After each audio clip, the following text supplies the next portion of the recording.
Halo peserta didik semuanya, bertemu lagi dengan saya Mr. Donald Manalu. Jadi, pada video kali ini saya akan menjelaskan tentang perebutan hegemoni bangsa barat di Indonesia, di mana pada materi sebelumnya kita sudah melihat bagaimana bangsa barat itu datang ke negara kita melalui yang namanya penjelajahan samudra. Jadi, untuk menjelaskan materi ini, kita nantinya juga akan membahas tentang bagaimana sejarah terbentuknya kongsi dagang VOC milik Belanda hingga nanti hancur akibat adanya korupsi dan yang lain-lain.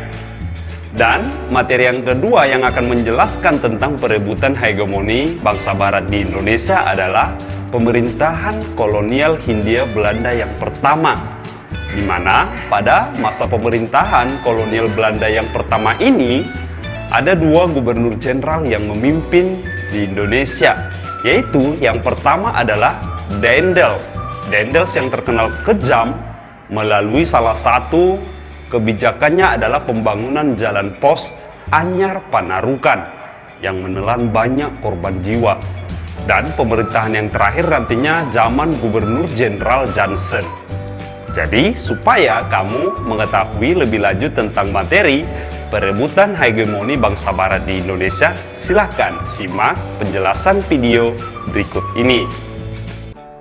Yang pertama, itu adalah sejarah panjang perjalanan kongsi dagang Belanda yang bernama VOC. VOC merupakan kongsi dagang milik Belanda yang pernah berjaya melalui penjajahan yang dilakukan di Indonesia. VOC tercatat sebagai kongsi dagang terkaya pada masanya. Terbentuknya VOC, kita lihat semakin banyaknya kapal Belanda yang melakukan pelayaran samudra ke daerah timur, baik itu pedagang Belanda maupun dengan pedagang-pedagang dari Portugis dan Spanyol, menimbulkan yang namanya persaingan. Sehingga pada tanggal 20 Maret 1602 dibentuklah VOC, yang merupakan ide dari John van Oldenbarnevelt. Dengan gubernur pertamanya di Indonesia adalah Pieter Both yang berkedudukan di kota Ambon.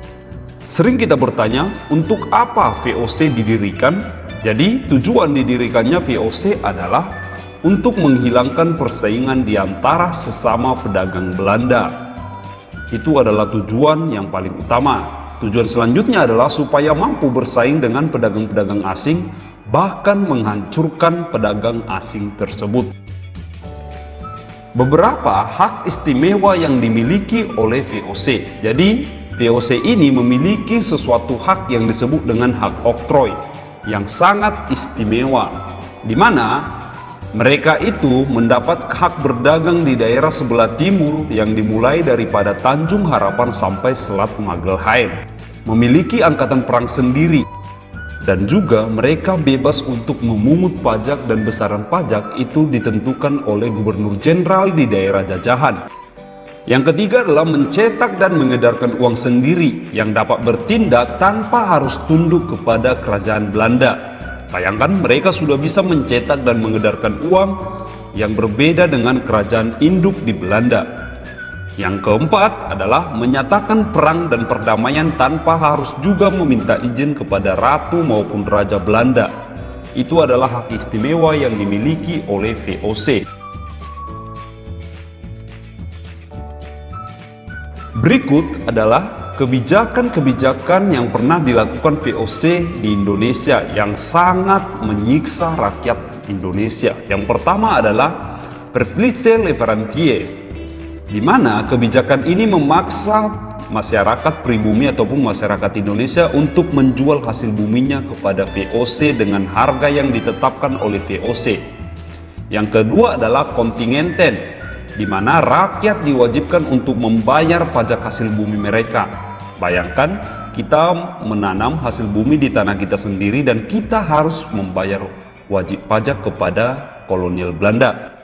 Yang ketiga adalah ekstirpasi, di mana hak VOC untuk mengatur peredaran rempah-rempah dengan cara menebang pohon rakyat agar harga rempah-rempah itu tidak turun, melainkan akan melambung tinggi. Yang keempat adalah pelayaran homi, di mana ini dilakukan untuk mengawasi perdagangan dengan kapal kora-kora untuk menghalangi terjadinya pasar gelap maupun penyelundupan rempah-rempah. Jadi masyarakat tidak boleh menjual rempah-rempah dengan bangsa-bangsa asing, melainkan hanya dengan bangsa Belanda. Yang kelima adalah Preanger-stelsel, di mana wajib pajak dengan membayar bentuk hasil bumi dengan membayar kopi di daerah Priangan. Sekarang kita sampai kepada penyebab runtuhnya VOC. Setelah berjaya selama ratusan tahun, akhirnya runtuh jugalah kongsi dagang milik Belanda ini. Dalam menjalankan seluruh kegiatannya di Nusantara maupun di daerah koloni lainnya, VOC membutuhkan biaya yang sangat besar. Pada akhirnya, pada abad ke-18, ongkos yang dikeluarkan ternyata lebih besar daripada pendapatan VOC itu sendiri.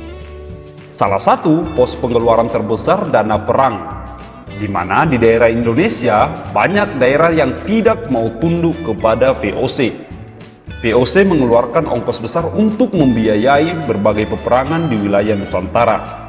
Demi menekan pengeluaran ini, akhirnya diterapkanlah sejumlah pengetatan, termasuk penarikan sebagian tentara yang ditugaskan di luar Jawa.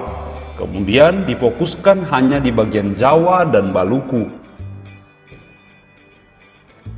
Jika dirangkum, berikut adalah penyebab runtuhnya VOC secara keseluruhan. Yang pertama adalah korupsi yang mencapai tingkat paling parah dan akut. Dari baik itu pegawai paling rendah sampai ke pejabat tinggi VOC itu sendiri. Yang kedua, maraknya praktek penyelundupan atau perdagangan ilegal yang tersebar dan semakin luas. Yang ketiga, beban hutang untuk biaya perang di berbagai wilayah yang saya jelaskan tadi.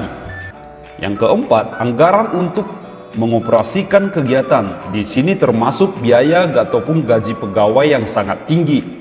Yang terakhir, persaingan sengit dengan CDI, yaitu kongsi dagang milik Prancis, dan EIK, yaitu kongsi dagang saingan milik Inggris. Materi selanjutnya adalah Republik Bataaf, yaitu Prancis.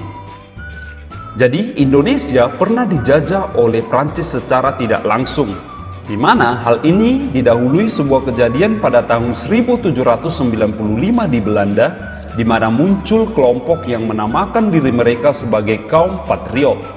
Kelompok ini sudah terpengaruh oleh revolusi Prancis. Kelompok ini terpengaruh oleh revolusi Prancis di mana kemerdekaan pers, persamaan dan persaudaraan itu proklamirkan untuk dilakukan di negara tersebut. Akhirnya pada Januari tahun 1795 terjadi gerakan di mana tentara Prancis menyerang Belanda, dan hal ini didukung oleh kaum patriot yang berasal dari Belanda. Dari sinilah Pangeran William kelima melarikan diri beserta keluarganya menuju Inggris.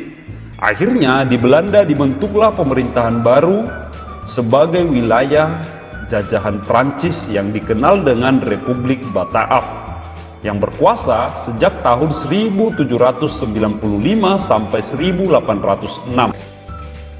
Kebijakan utama daripada Republik Bataaf adalah memerangi Inggris. Jadi itu adalah tugas utama daripada Republik Bataaf. Dan tujuan kedatangan nanti Herman Willem Daendels ke daerah Indonesia adalah untuk mempertahankan wilayah kekuasaan bekas VOC supaya tidak jatuh ke tangan Inggris. Akhirnya Daendels ditunjuk oleh Louis Napoleon sebagai gubernur jenderal pada tahun 1808. Ia bertugas menjalankan kekuasaan dan pemerintahan di Hindia Belanda, di mana Herman Willem Daendels ini merupakan salah satu kaum patriot Belanda yang saya jelaskan tadi, yang sudah terpengaruh oleh revolusi Prancis. Selama menjadi gubernur jenderal di Hindia Belanda ataupun di Indonesia, berikut adalah beberapa kebijakan yang dilakukan oleh Herman Willem Daendels dalam bidang pertahanan dan keamanan. Yang pertama, dia membangun benteng-benteng pertahanan baru. Yang kedua, Daendels membangun pelabuhan militer ataupun pangkalan angkatan laut di ujung Kulon, Merak, dan Surabaya yang digunakan hingga kini nanti digunakan oleh Tentara Nasional Indonesia. Yang ketiga adalah membangun jalan raya pos dari Anyar sampai Panarukan sepanjang 1100 km. yang dikenal dengan nama Groot Postweg atau Jalan Raya Pos Dendels, yang konon katanya menelan korban jiwa yang sangat banyak dan menimbulkan kesengsaraan masyarakat Indonesia. Yang terakhir adalah membangun kembali armada pertahanan di Surabaya dan Batavia. Jadi, Dendels mempertahankan wilayah Pulau Jawa supaya tidak jatuh ke tangan Inggris. Dalam bidang politik dan pemerintahan, Dendels membentuk sekretariat negara untuk membereskan masalah administrasi yang terjadi sejak zaman VOC. Yang kedua, memindahkan pusat pemerintahan dari Batavia ke Weltevreden. Yang ketiga, mengganti raja-raja yang dianggap menghalangi kepentingan Belanda dan mengangkat raja-raja yang sesuai dengan keinginan Belanda. Misalnya di sini, Kesunanan Surakarta dan Kesultanan Yogyakarta yang dipecah. Yang keempat adalah mengangkat penguasa daerah sebagai pegawai pemerintahan kolonial. Ingat, penguasa daerah yang merupakan dulunya adalah raja-raja di setiap daerah, mulai saat ini diangkat menjadi pegawai pemerintah kolonial yang digaji oleh pemerintah kolonial, yaitu Dendels. Dalam bidang ekonomi, Dendels membentuk Dewan Pengawas Keuangan dan mengeluarkan uang kertas. Jadi di sini Dendels mulai memperkenalkan uang kertas.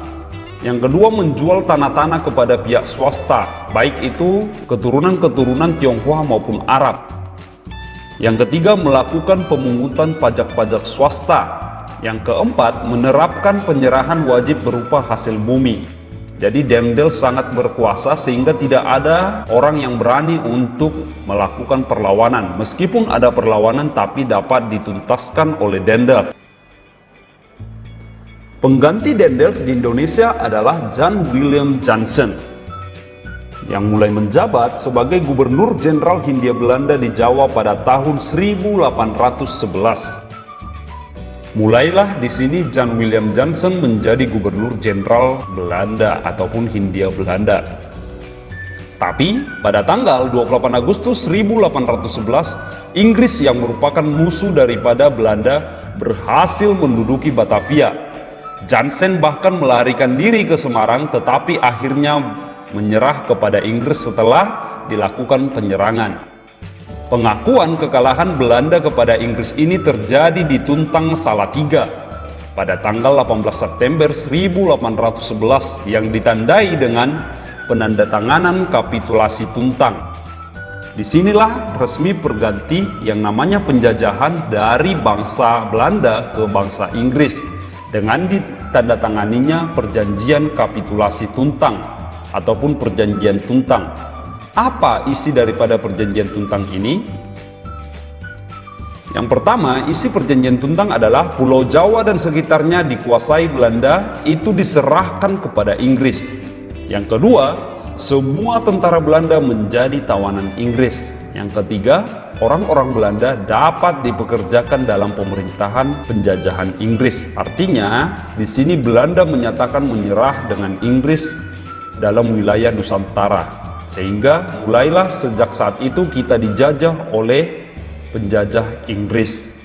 Jadi, itu dia tadi penjelasan tentang bagaimana perebutan hegemoni bangsa Barat di Indonesia. Tadi kita sudah dengarkan bagaimana terbentuknya kongsi dagang VOC hingga mereka kebijakannya yang mereka lakukan di negara kita.